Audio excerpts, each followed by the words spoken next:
Okay, starting with the question. So, what one trait of the European civilization that emerged towards the end of the 18th century allowed Western European states to jump ahead of other states on the planet?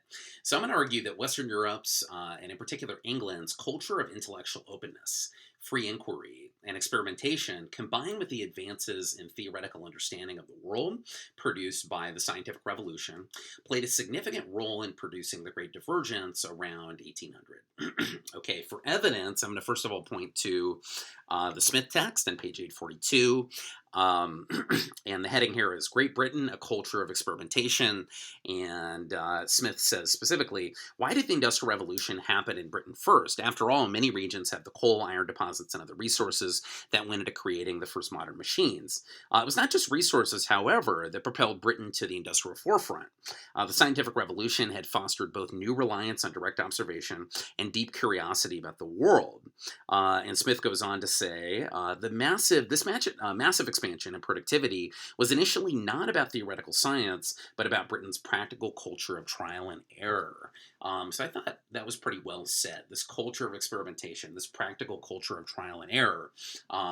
That's what I'm going to kind of focus on here. So you have a situation in which British artisans, industrious craftspeople, budding entrepreneurs, and even aristocrats in some cases, all of these people come together to contribute to Britain's practical culture of trial and error that's so important in this case.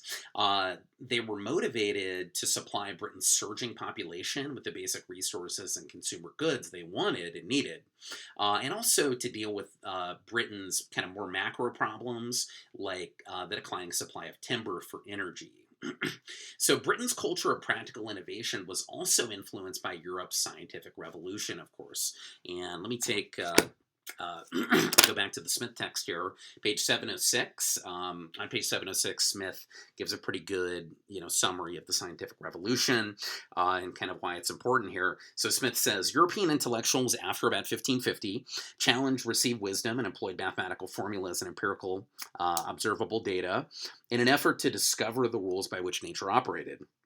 Inductive and deductive reasoning were guiding principles in their efforts. Inductive reasoning, deriving general principles from empirical evidence, most clearly was most clearly articulated by the Englishman Sir Francis Bacon. Its complement, deductive reasoning, the process of reasoning from a self-evident general principle to a specific fact, was the contribution of French mathematician René Descartes. So that's some info on the scientific revolution. So basically, I would argue empirical observation and an emphasis on precision created a culture of experimentation that led scientists to see nature as something to be acted upon as well as observed, which is really a new development.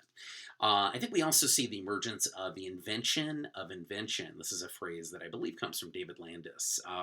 So this invention of invention refers to a situation in which European inventors and intellectuals, though they were often physically separated by long distances, acted as a community that built upon the discoveries and innovations of others. This community cohesion was also buttressed by the existence of a common language that they shared, Latin.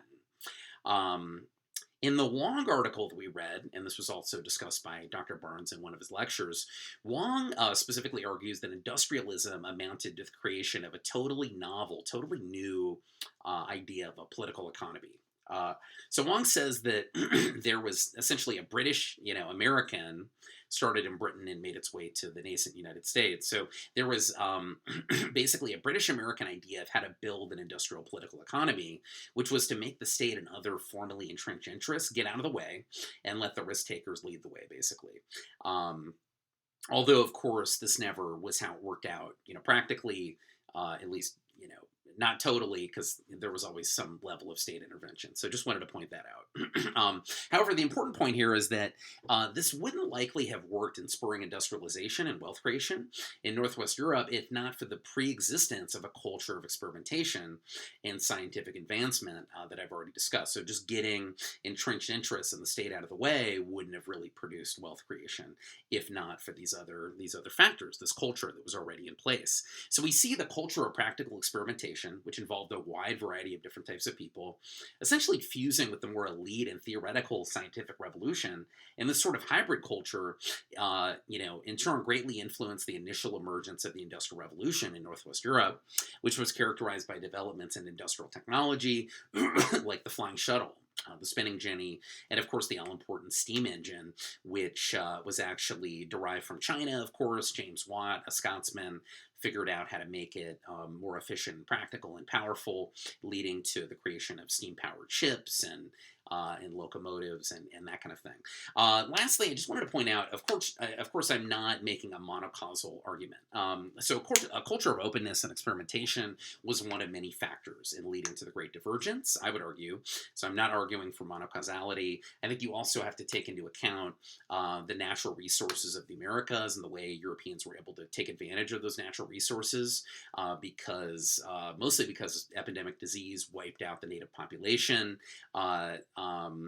Therefore leaving the resources to the Europeans to do what they wanted with them, and this created this core periphery dynamic. So the core is producing manufactured goods that are getting the core in Northwest Europe rich.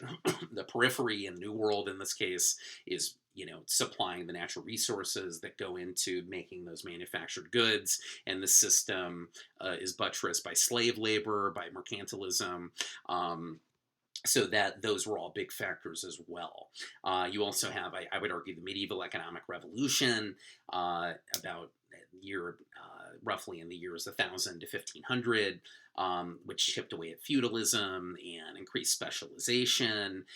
So anyway, there's lots of factors here. However, in conclusion, I would say the particular cultural characteristics, what Smith calls a culture of experimentation, were what was truly unique about Europe, and therefore best account for the Great Divergence around the beginning of the 19th century. Okay, thanks.